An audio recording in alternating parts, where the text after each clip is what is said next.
পশ্চিমবঙ্গের মুর্শিদাবাদেও বিপদসীমার ওপর বইছে ফারাক্কা ব্যারেজের পানি। এতে বন্যার আশঙ্কা দেখা দিয়েছে সংলগ্ন এলাকাগুলোতে। এ কারণে ব্যারেজ থেকে নিয়ন্ত্রিত মাত্রায় পানি ছাড়া শুরু হয়েছে। গেল কয়েকদিন ধরে ঝাড়খণ্ড এবং বিহারে ভারী বৃষ্টিপাতের কারণে গঙ্গা নদীতে পানির স্তর বৃদ্ধি পেয়েছে। মুর্শিদাবাদের ফারাক্কা ব্যারেজ এলাকায় গঙ্গার পানির বিপদসীমা 22.25 মিটার, কিন্তু আপ স্ট্রিমে পানির স্তর পৌঁছে গেছে 27.10 মিটারে, আর ডাউন স্ট্রিমে গঙ্গার পানির স্তর 24.1 মিটার উচ্চতায় বইছে।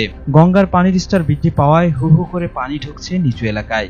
শামশেরগঞ্জ, জলঙ্গি, সুতিসহ বিস্তীর্ণ অঞ্চলে বন্যার আশঙ্কা সৃষ্টি হয়েছে।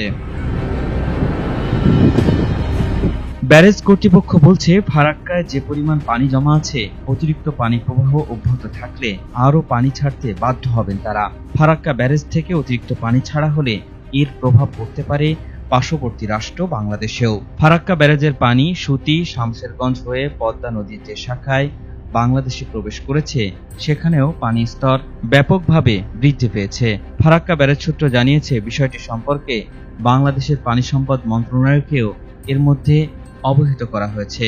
গঙ্গা নদীতে অতিরিক্ত পানি বাড়ার ফলে আতঙ্কে দিন কাটছে মুর্শিদাবাদের বাসিন্দাদের।